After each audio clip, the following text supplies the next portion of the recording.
Ladies and gentlemen, boys and girls, men and women, non-conformers and non-believers, gender X and gender equals, welcome to Eat the Storms, the poetry podcast, and our very first episode of the new year, 2022. Let me start off by wishing you all a bigger, better and brighter year to come. But regardless of what happens in the coming days or weeks, we will be here to guarantee that your year stays bloody poetic. And today, with our first show back, it is no exception. Today, my guests bring dogs, portraits and omens. A Hungarian poet on the road from Brighton to Manchester waiting for a belly rub. Wolves and heat-drunk warriors of light. Onions and walking birds, and an Englishman in Bavaria, splitting the atom and trying to understand the blazing fires of Paris. This is Eat the Storms, and I'm your host and producer, Damien B. Donnelly, coming to you on Spotify, Apple, Anchor, Google, Breaker, Podbean, Player FM, Radio Public, Pocket Cast, Overcast, Castbox, Podcast Addicts and iTunes. And I could not be happier that myself and these 5 guest poets get to share this very first day of the new year with you. So please, settle down, put the feet up, close your eyes and let the poetic journeys begin. I hope you enjoy the show.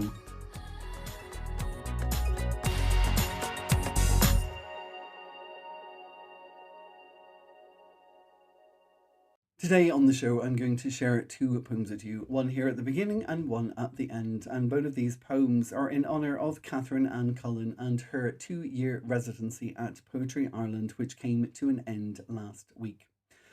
For 2 years, especially through COVID, she has kept us all creating with her poetry prompts, which at first were every day and since have been every week. 2 of the poems, of the many, many poems that have been inspired by her poetry prompts, were recently published. This first one was published in Fragments of Time, a collection of poetry, prose and paintings throughout the pandemic. Published by Holding It Together Apart, which is a branch of the Dublin City Council, this poem was inspired by a Bloomsday poetry prompt from Catherine Ann in 2020. Funny, the oddity of this odyssey after Joyce. Funny, isn't it? Bathing, morning after waking like drowning the dream. Tasting, eating, drinking, old pants out, new pants on, under, in between, tightly tucked so as not to protrude, protract, put away. I'm always centre. Others are right or maybe left, and then coat and car and blow someone a kiss or kiss yourself in the mirror if no one has lingered, stayed, stained the sheets with sweat or that's something sweeter.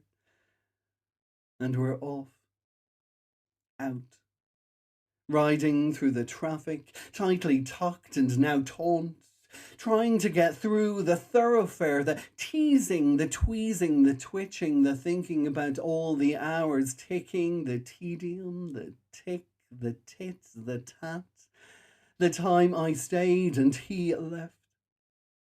In a taxi, where I held his hand while running through other traffic in another town. And then work. Greetings and coffees and doors and cubicles and pissings and shittings before chairs and desks and turning it all on and counting down to when you can turn it all off again. After the meetings and the lunches and the more coffee and more cubicles and the odours and distractors and disruptors and protrusions and protractions and the tension in the pants still thought and all the thoughts in between. Buy milk. Remember not to smoke, want to smoke, smell smoke, put it out. Go home, cook, shit, shave, shag or not or more or wish. Use her hands, his hands, their hands, your hands, anybody's lips, pants down over hips. Pull the curtains, hit the light, save the fucking dream you almost drowned this morning.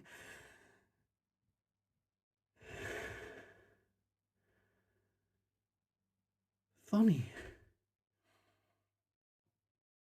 isn't it?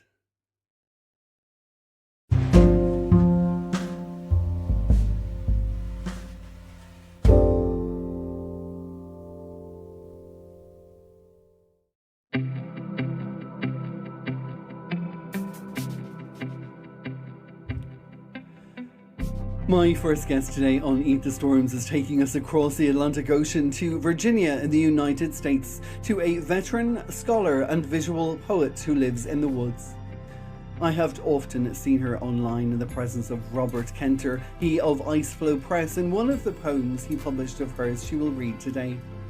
She creates visual poems from many different poetic forms and invites collaboration, and I implore you, if you get the chance to hear her reading live, and by live I mean on Zoom or over the internet somehow, which is now the way we communicate these days, I advise you that this will be a very worthwhile experience, as I saw her reading at Robert Kenter's launch of his collection Eden, and she blew me away.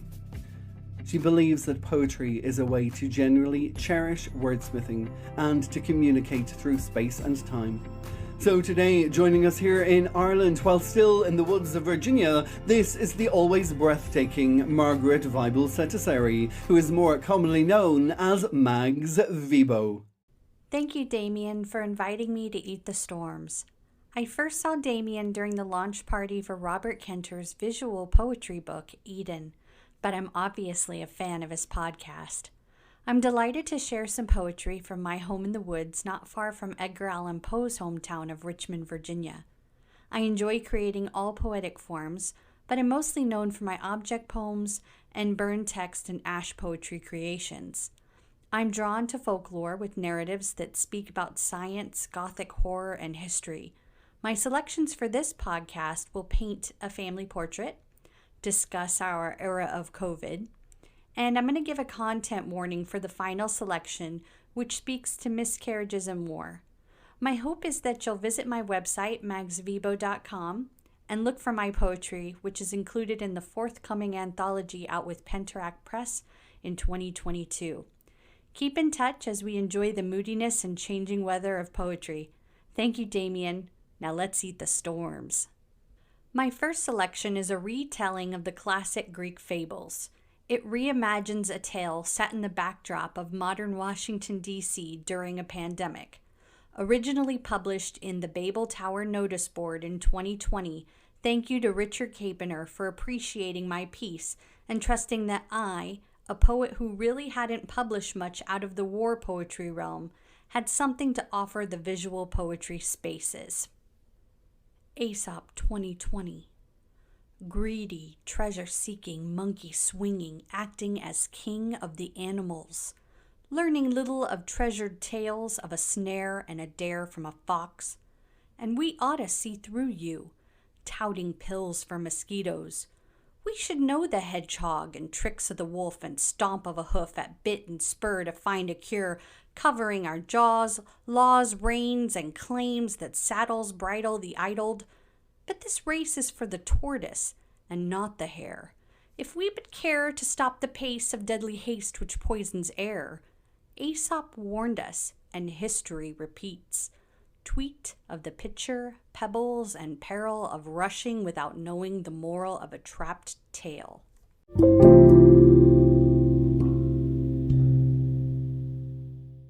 Published in 2021 in Afterwards, I Am Here, edited by David Surface. This is about that time that the dog chewed a picture of the family. Portrait. She chewed the canvas. Pieces of you, shards of me on the floor scattered.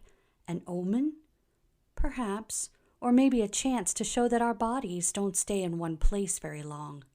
Nomadic, peripatetic, feeling the wonders of our mother of pearl, our canvas bare to share another saga of kintsugi, wasabi, grilled lobster, and Mount Fuji, a DD-214 and landing in the Deutschland not far from Hessen, and one step closer to the people of the plains, aeroplanes, and Audubon, and then he's gone with duffel bags to a land of jagged mountains, sands, and snow, like pieces of you, flakes of me, on the ground, scattered. An omen? perhaps, or maybe a chance.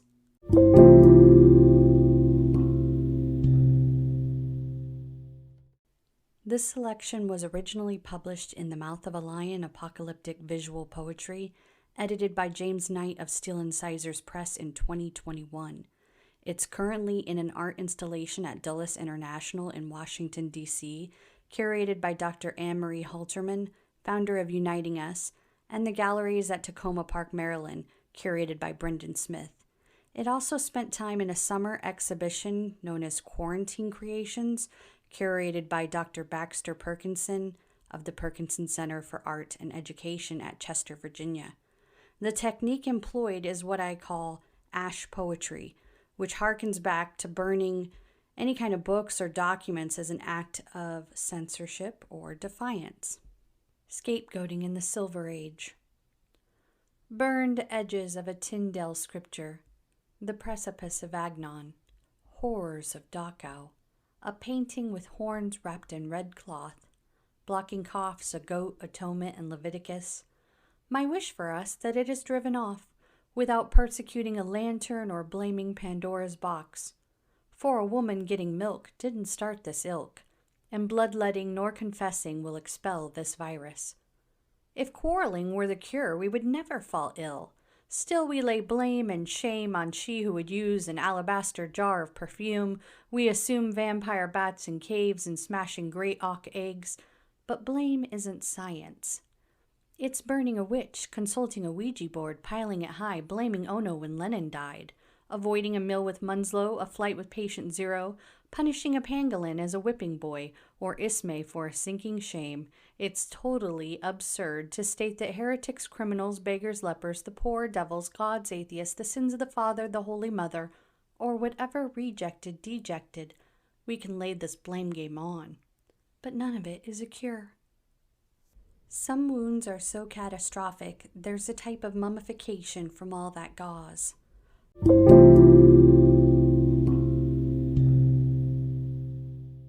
Originally, this was a poetry film posted in 2020. Thank you to Robert Kenter of Iceflow Press for publishing my war poetry. My selection today has a content warning because it grapples with miscarriages and war. Nima. You're just a glob of blackness and blood on the tiled floor. Water rushing over you. What is your name? I think Nima as my head dampens and you ooze down my thighs. What might you have looked like, staring back at me? Mother, that name foreign. You are an extraterrestrial glimmer, a distant shimmer of a thought clinging to I am, of shifting sands, Arnhem lands, gushing over me, aiming right at you. I see through the scope of whatever weapon gets thrust in my hands, these machines that reap much damage, these thoughts that sow far worse. But you are the manifestation of my worst fear. I will collect up the boneless parts of what was me and bury it beneath the memories. I will not speak of this shame. I will not count baby fingers and piggy toes. God knows you will not coo at grandma or whisper dada. It'll be as if it never happened, except when I look at the swirling water flowing so easily down. This pain is mine to bear, and I swear to God that I prayed I would never hurt a baby, and if you'd have lived, I very well would have, because the lines between would've, could've, and should've are warlike provocation, nations fighting nations over spoils and plundering mothers, children, and the poor. No more will I stay silent, except in the memories I've buried, burned, or washed down.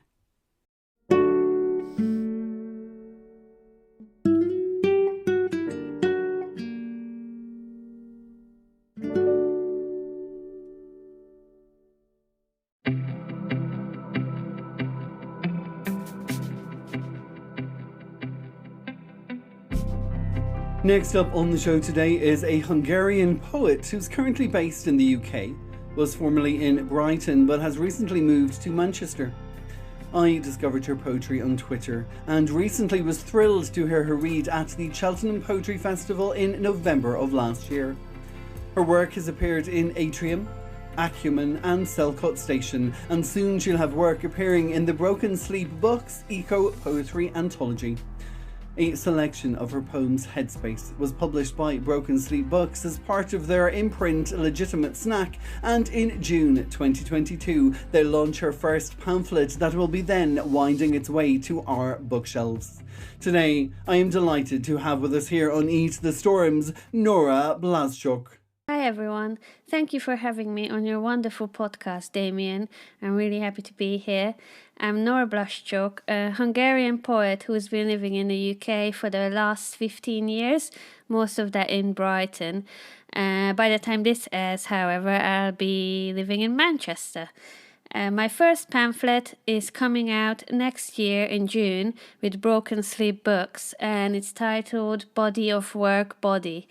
The poems in this pamphlet were all written over the course of the pandemic and deal with the changing nature of work, especially office and home working, and how it all impacts our body and mind. I asked myself the question, what happens when the sole use of our bodies is to sit at a desk and work? I try to break out from this situation and burst into these poems, break out from the confines of capitalist corporate language and relationships. I'm going to share a poem now from the pamphlet, which hasn't been published anywhere yet, and it goes like this. Wallowing is a sign of well-being in swine. Roll around like pigs in this language. Parasite. Scratch until I bleed acronyms. Pleasantries roll off my tongue, blubber side to side. Spit them out like corsadil. This vocabulary corrodes my palate. Familiar flavors turn sour. Lap it up. Emerge for air.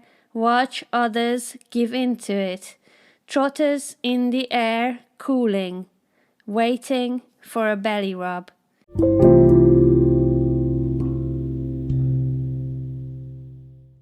The next poem I'm going to read from the pamphlet has already been published by Broken Sleep Books as part of their Legitimate Snack series, which is their limited edition imprint. This poem's called GIF. GIF. In the round mirror, face edges, hair, granular, stare into white of the eye. See nights dreaming your death, your face looking back. In the round mirror, aches angular, mouth holds back scream. This transaction between me and mirror image of me is a Hollywood movie. You can do this. Corporate single woman in her 30s, straightening jacket, crisp shirt, floss, look down at toothpaste stains, ripping pajama stitch, stay afloat in bath, same again day. In the round mirror, gums eat face, rub, pret all over newly acquired head buds, finally feel something. Dunk myself in iced lattes, revert. In the round mirror, smiling. What else is there? Is smiling, is laughing, is cackling, is crying.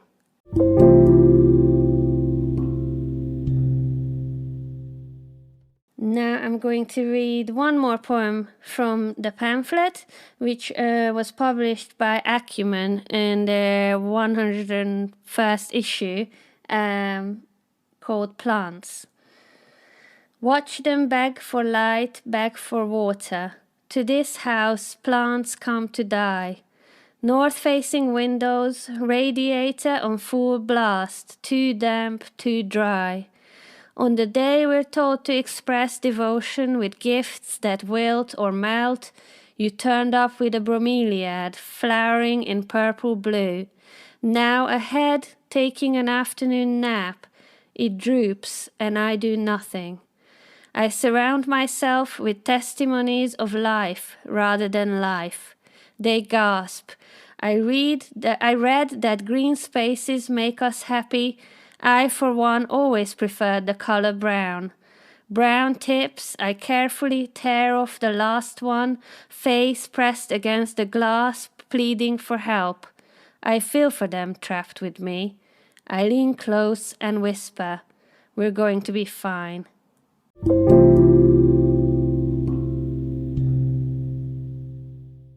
So now I'm going to read a couple more poems. Both of them focus on the theme of food, which I seem to be writing a lot about. This one is called Self-Raising, and has come out in Selku Station recently. Self-Raising. Don't care if you leave the seat up, the world is ending. We run out of toilet paper. Cardboard, binoculars, queue on radiator. Lunch break goofing around. Trumpet march, bathroom to kitchen, chuckle, spread Coleman's. I've been crying again, weighs on us like spoons of flour on a scale, piling until nowhere to return the excess, hold me together, get the cheese to sick bay, they say on Star Trek, and you write it on the whiteboard, under your friend's name.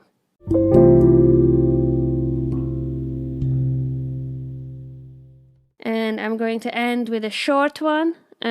Called The Lettuce, that was published on Atrium recently. The lettuce. The lettuce waits for the day of reckoning, snap after snap, blanket on cheese and ham. You will never get to the core of the problem by peeling away layers. It will reveal itself when you least expect. Throw away plastic, crunch the stub. Thank you for having me.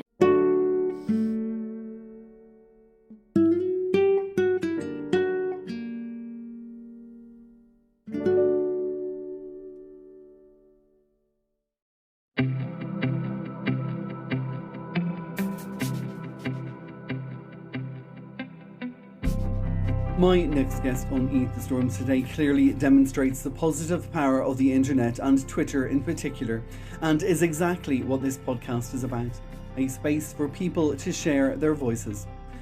Somebody recently tweeted a post from this next guest who was talking about the launch of their latest collection of poetry and ways of promoting it, and of course I immediately reached out and offered him a place here at Eat the Storms, which he delightfully agreed to. He has lived with his wife Penny, and a shout out and hello here to dear Penny, in London for the past 14 years, has 3 grown-up stepsons, a daughter-in-law and 1 grandson who often inspires his writing. And recently he returned to explore poetry, having written it previously in his childhood, and actually one of the poems he's going to read today from his latest collection called The Walking Bird was written when he was a slightly younger man. As he says himself, the sole reason for choosing the words for The Walking Bird is the desire that they will contribute to what we share in common. They are his attempt at making simple that which at times seems complex. The Walking Bird is currently available on Amazon, with details in the accompanying blog post, but for the moment, joining us here, this is Mike Gordon. My name is Mike Gordon. Damien has very kindly invited me on Eat the Storms poetry podcast to read from my book of short poems recently published with Amazon, The Walking Bird, Collected Words. I have enjoyed a love of poetry and of writing poetry since childhood, which I suspect would be true for many of you listening to me now. Poetry has allowed me to hammer out some sense and understanding, and permitted an honesty which is very often lacking from our day-to-day life. It has allowed me to discover and cope and celebrate. I didn't discover my voice until my mid-40s, and then a very brief and to-the-point voice. This said, the title poem, The Walking Bird, was written when I was 16, 58 years ago. Nevertheless, the question put by the poem, why the need to paint a dot, still bears relevance for me today. So I would like to begin my reading with The Walking Bird. Shall I write furiously of success? The hurt that reduces my hands to pinion flesh, permits me movement neither way, when all the youth around me shout their arrival in strong-coloured visions of fame. In the very things I denounce, pinch me with their imbecility, till I bleed silently from a desk. Why the need to paint a dot? It will only dry, crack with a sharp sting, crumble, following me to earth. Yet how I am taunted by a fact. I have the wings of the flight. I must become the walking bird. Why the need to paint a dot? Yet most of us try to.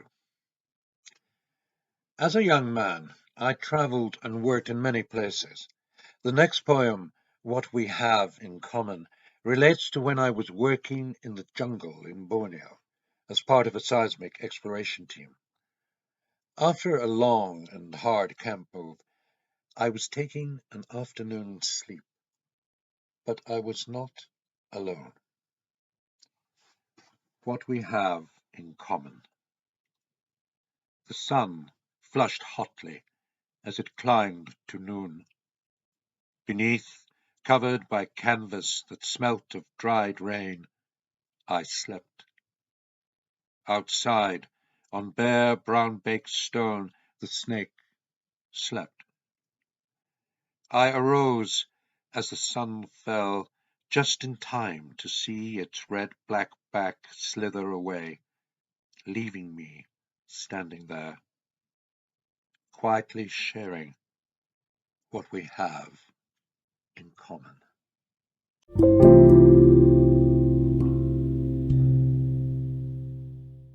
Sex is fun. Well, for most of the time, though so much resides in the mind. The next poem illustrates this point. A girl's blouse. Sitting in a coffee house, I saw a girl's breast burst through her blouse. Then again, maybe not. More the stretching of the fabric of my imagination. As I said, in the mind. I can see the vigorous nodding of heads by gentlemen of a certain age.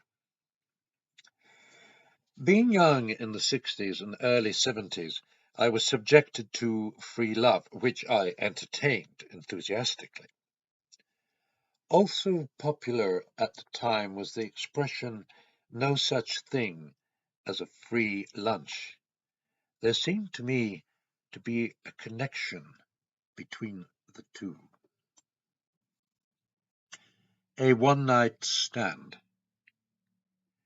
His clothes lay by the bed, rumpled with the urgency of a one-night stand.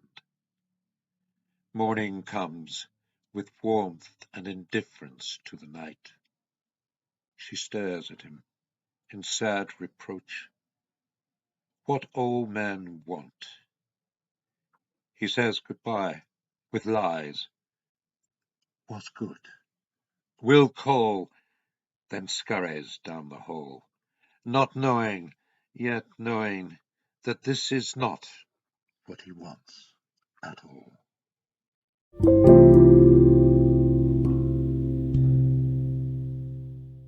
Peppered throughout The Walking Bird are thoughts which I have expressed by very few words. Here as some. I should mention, though, that the first, Advice, is the shortest in the entire book, but does have a postscript poem, Onions. Advice, the vice of opinion. Onions. Opinions are like onions. Peel away the first layer to reveal the next, ad infinitum, ad nauseum. Onions make me cry. Racism. Racism is a pigment of imagination. Life is colored by people. Life. I only left it for a minute, and it was gone. Death. All this fuss over nothing.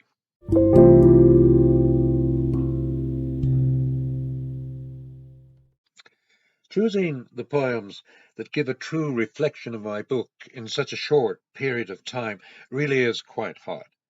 However, if I have managed to stimulate your interest, then please do go to my Amazon book page, where you can find and read some sample poems and maybe even get your own copy of The Walking Bird. A Christmas present, perhaps. I have no problem with being your Christmas present. My last poem returns me to my childhood and the wonderful holidays that I had with my grandmother and grandfather in a little village called Connell Ferry, just outside of Oban on the west coast of Scotland. Their lifestyle, compared to that of mine in Glasgow, was very basic and simple, and I utterly loved it. There are 3 poems in The Walking Bird that take me back to Connell Ferry and catch up again with my childhood. This is one of them. It's time for bed. I remember a room that wore wallpaper too thin for decency.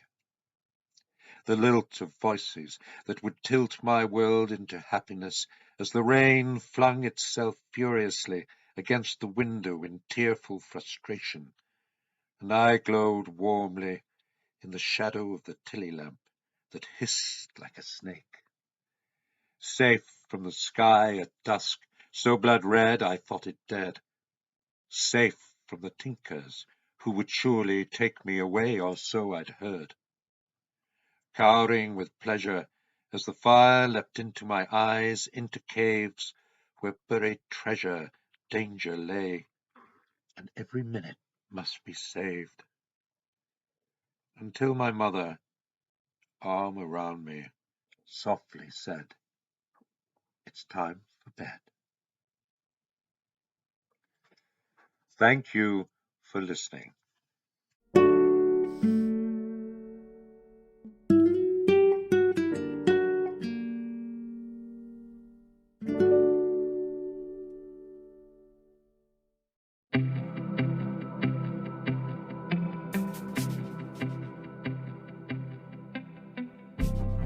My next guest is a frequent contributor to Black Bow Poetry's Top Tweet Tuesday on Twitter, where poets share their poems and fellow poets and lovers of poetry react positively to those poems. Last year, she bulldozed her way into our hearts when a selection of her writings appeared as part of the Silver Branch series at that same Black Bow Poetry, which is still available to read, and the link is in the blog post. She also appeared for the very first time on Eat the Storms last year for our special and spooky Halloween episode, which is why today I am so delighted that she is back with us, slightly stepping away from the spooky, even if there are numerous insects such as wasps and light-bearing moths in her poetry today. She is a broadcast journalist and a communications freelancer from Wales with 2 children for whom she acts as a PA. Her work has also appeared in Wombwell Review, Spill Words, and The Tide Rises Falls. This, I'm very honoured to say, returning to Eat the Storms, is the wonderful Polly Oliver. Hello, I'm Polly. I'm Cornish-born, living and writing in Wales, and I'm delighted to be on this bloody poetic Irish podcast. Thank you, Damien. I've got 3 long and 3 short poems I do hope you enjoy. Kicking off with a recent one and a true story too. This is on finding familiar woods filled suddenly with menace. Jaw set hard with a day's irritants, hives scrawl over skin, back spring-coiled, synapses crackle and short. I seek soul-cleansing green, settling swish of tree music. Card door bang pulses to still air. Jangle of dropped keys jolts the clenched space behind the ribs. Swift glance to the undershadows at the hem of the clustering trees.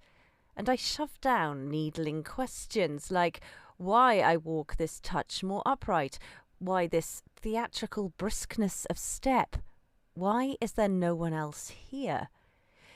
In the sound-stifling canopy, a closing in. Bird voices mute, leaf rustling stilled. Trunks tower higher than remembered in a mid-afternoon gloaming. Blackness coalesces, seems to emanate. Panic rings high in the ears, insides lurch in the listening sylvan silence. Mocking malice in a jay-shriek as I retreat, stumbling from where I'm unwelcome.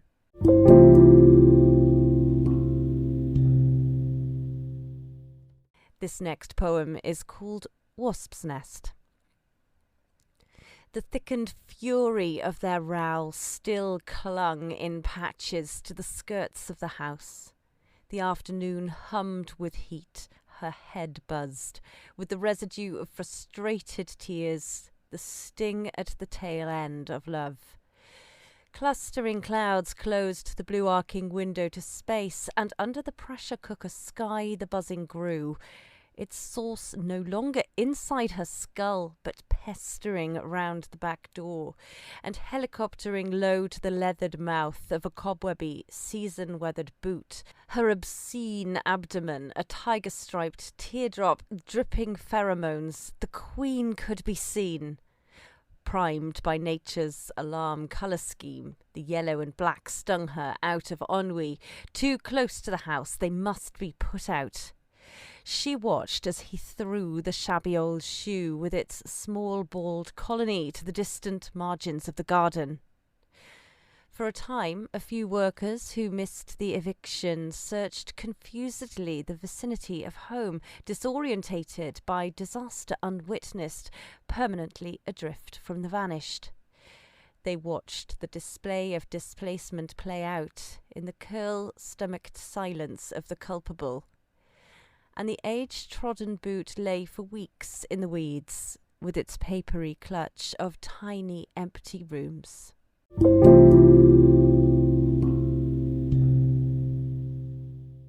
More insecty poetry now, this time a sonnet. This is Moth.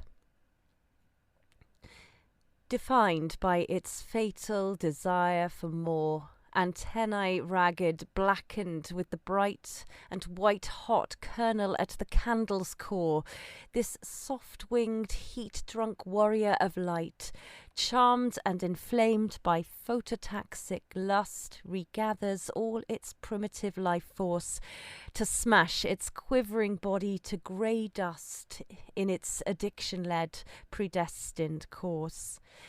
And just like them, though my own wingtips burn with junkie-esque predictability, to your relentless boiling sun I turn, flying towards destruction willingly. Ash in my hair, my mouth, my bleeding eyes, dying to live within your fire, the prize.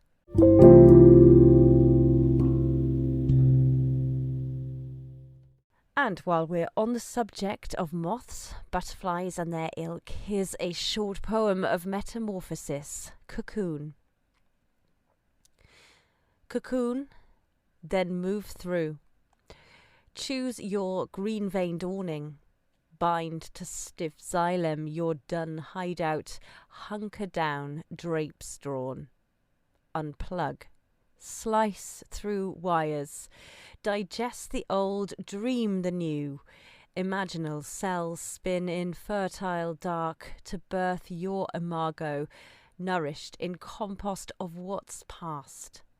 Shake the ash from your wings.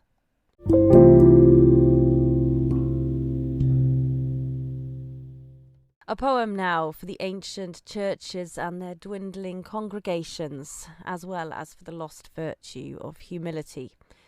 This is Elegy for a Country Church. Alone now and stooped, slower with shovel and broom to clear autumn's sodden-leaved treachery before the Sunday few. Pause at the lich gate, rest on lichenford granite. Under weathered pinnacles, rain seeps into the belfry, pools in the nave. The young no longer come, no draw these days in humble praise or gentle creak of ancient pew.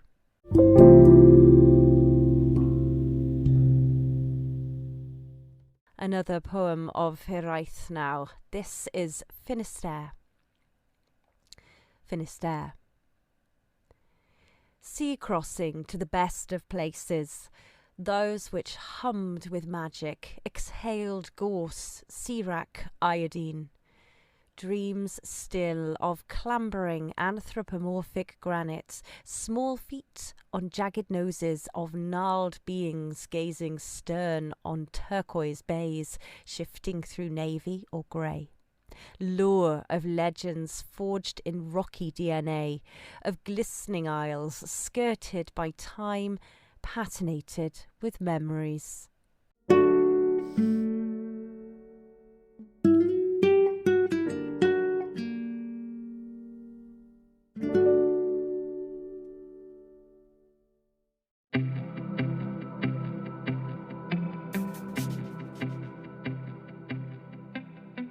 My last guest on the show today is a first-time guest to Eat the Storms, and as I mentioned at the beginning, he is that Englishman in Bavaria, Germany, exploring lakes and forests and mountains and tinkering with typewriters and experimental electronic music.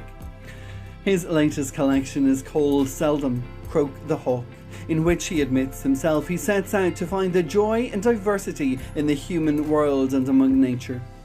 His previous publications include Escaping, Dreamcatcher and Aspire, and in 2021 he joined the Poetry Society Stanza for Germany. He's appeared in Dreek, Sarvasvati magazine and Beautiful Dragons, but today he is here with us on Eat the Storm, so I'm very excited to hand you over to Daniel McCosh.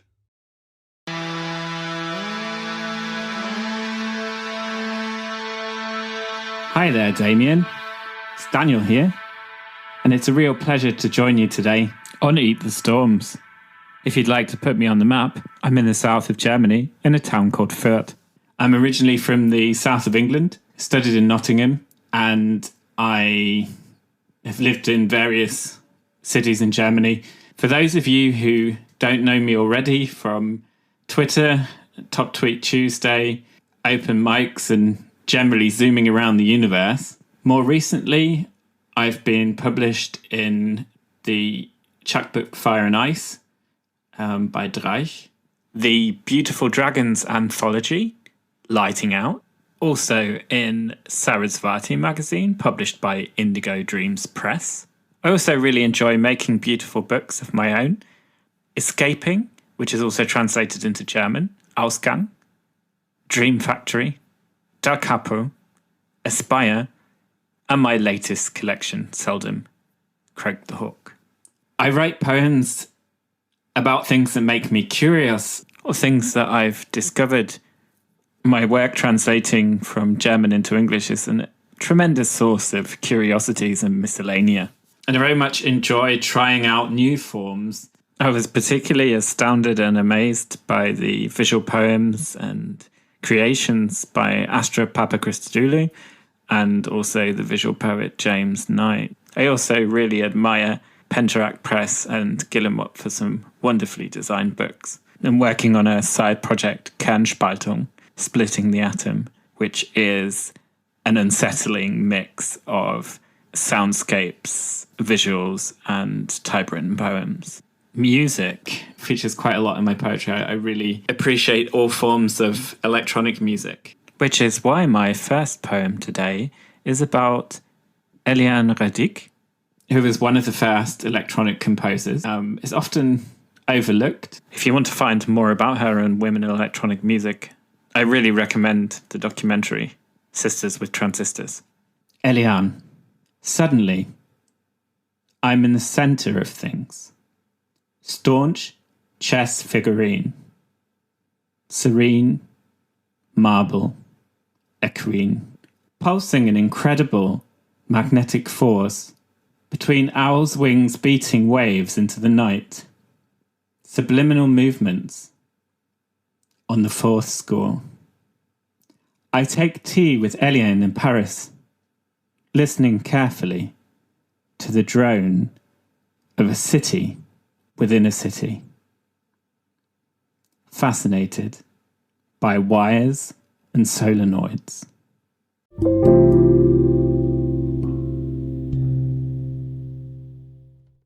The next poem I'll read, Extravagant Venus, is written about the film Paris is Burning.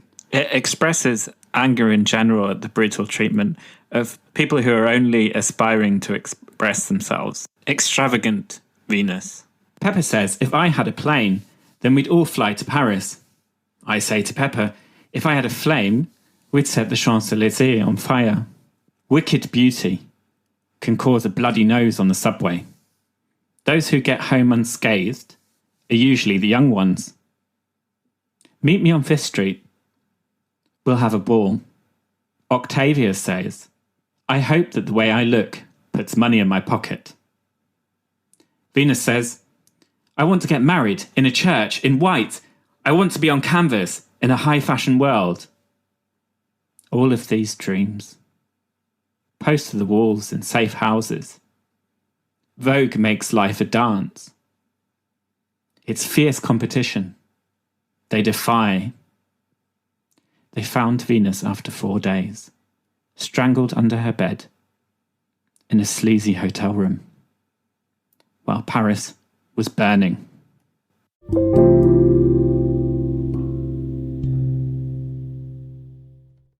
Now I'm going to read a poem to you about the night ferry that went from London to Paris, which was stopped just before the Second World War.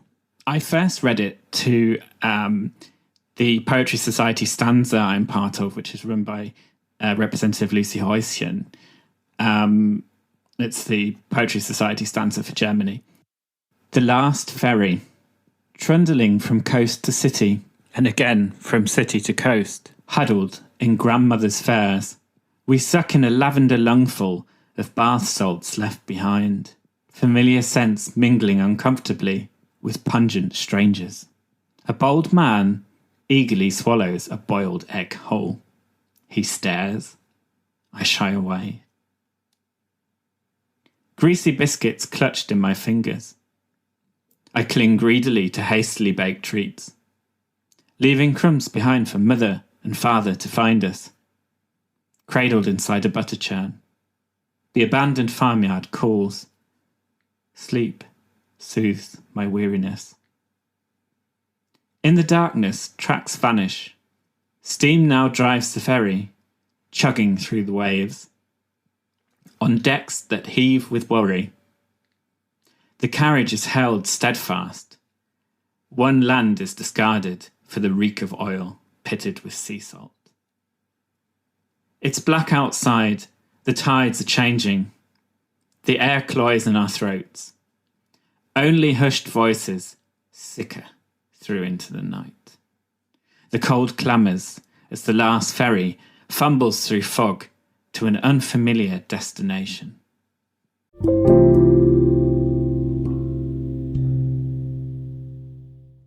Before I leave you today, I'd like to read one last poem from Selden Craig the Hawk. Painting the sea. Gravel lies scattered across the causeway, fragmenting greens and blues from whites. Framed by streak panes from a lost century, painted by hurried workman's hands. The clouds are rolling cyclones. Gulls flee in peril from the whipping spray. Caught in the jet stream, mermaids chatter in melodious silver tongues. A muffled underwater phonograph, separated from the airwaves by many leagues. Sinking with the merfolk, gratefully imbibing air from gracious lips. At greater depths, the pressure builds to a blackout, floating a painting silently from its whalebone frame. The cavernous gallery implodes with sonar clicks. Perfect inertia leaves a vacuum of sorrowful strings. Wide and energetic strokes, consumed by immeasurable power of water dynasties, submerging orchids. Bodies jettisoned to the shore in joyous exhaustion. The serenity of composition is an incredulous score. If you've enjoyed listening today, you can visit my website at danielmccosh.com or reach out to me on Twitter at Daniel_McCosh.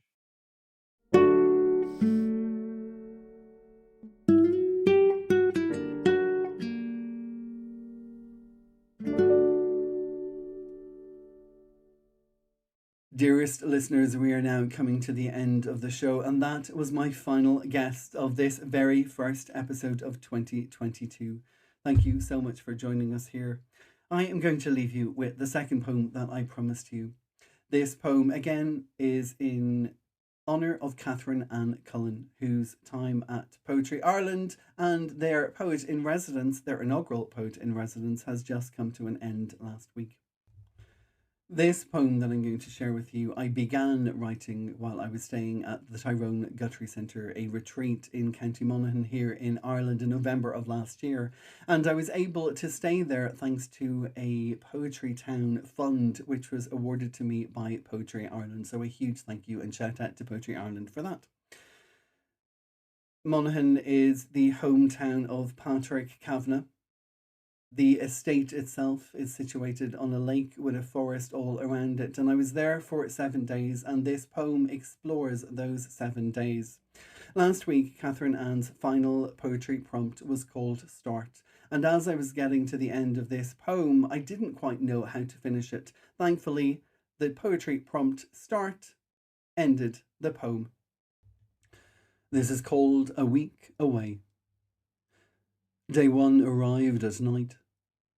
Welcome was a heavy cloak wide enough to conceal a bat's flap. The sun, a melt of memory, had fallen over rolling hill on journey to the north of departure. Balcony echoed on second floor, and I turned lock twice to keep whispers out of past participants still caught in the cobwebs of a storm that was brewing to cleanse shadow from the dark widow's clutch. Day 2 came before conscious. 3 times alighted from bed as if body was a spring out of season, holding mind that had forgotten how to find solace in any place where options were no longer locked down. Steadied by stilled lake, age contemplated hoops hanging out to dry over water it could no longer reach. Trials of childhood before I learned the best way to float was not react to fear. Water is not just to drown. Day 3 entangled itself around forest floor, rooted in all that had fallen under. Fungi out of bark cut back, Up ends of earth teaching towering trees that even the best of us must fall. I thought of wolves, bears, all it would take to survive, and how simple it could be to let it all go. Beast and body, breath and belonging. Day 4 found me earlier than before and counted me far from 24 hours of a hand's turn. Time is not linear in terms of thought. Kavanagh, Yeats, Heaney came calling through pains in rattle, over fields, feuds, in written rejections of rebellions, revolutions, governments that didn't fit into rhyme. Not every writer wants to be a martyr, to recount every one of his words. Poetry is not a pledge of honesty. I am teetotaler, alcoholic, celibate, sexually deviant, broken, better, the wearer of caps that come off, a lie within the truth of all lines. 5 and 6 were explorations of variations. Sound bites fighting for pride of place on pages not yet turned from blank. The wind, a hiss of Eden's garden, leaves lost to sail as souls came upon them like crickets to be crushed. Then footprints, announced from great distances on the grey gravel under which lay his soil, his mulch here, where hedgerows leaned in to scratch its ownership over all he'd ever plant in every book. On day 7, I met Poseidon by the water. Mistook body for that of devil. But his eyes held too much of the ocean to ever endure the flames of such a hellfire. There had been warnings, sightings previous of how the sun slipped across the water at the far dive of each day, how each reflection on silken surface was more perfect than the day had room for. I found God on edge of lake, backlit and beautiful as all illusions are. This was just a sign. I had come, had descended and risen again. Man, when given freedom, is his own myth. Here, at break of day, at end of light, I saw it all fall and turn and twist and dive and descend and rise again, to start afresh, to begin anew. Formations of reflections gliding out over water and soaking up onto shoe, into sock, under skin, and up along the bones of this body, waiting to be turned and tasted, waiting for the moment when I could be backlit and beautiful as only illusions are.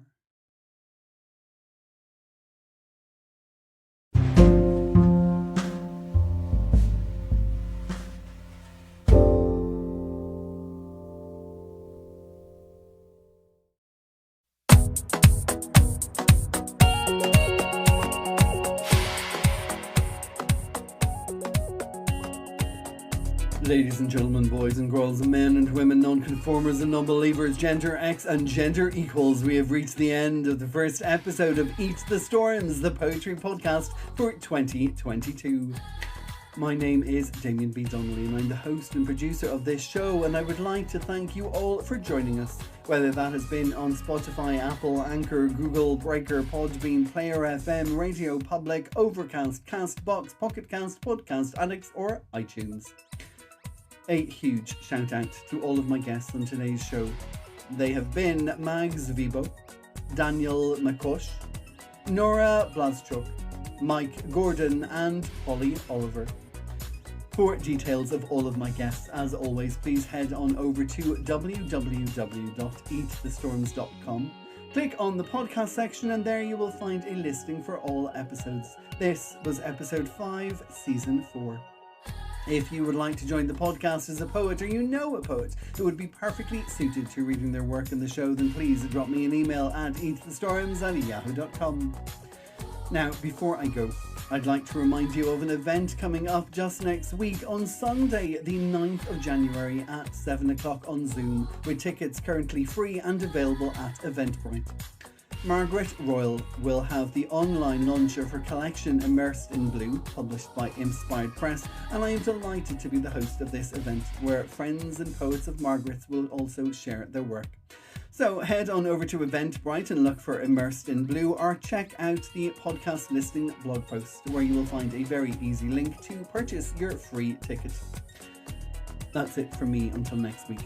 Thank you so much for the love and support you've shown us over the past 2 years, and I hope we will continue to enchant your Saturday, Sunday, or whatever day it is you tune into the show. I wish you all a very bright and positive 2022, a year that, if you stay with us, I can guarantee will, of course, as always, stay bloody poetic!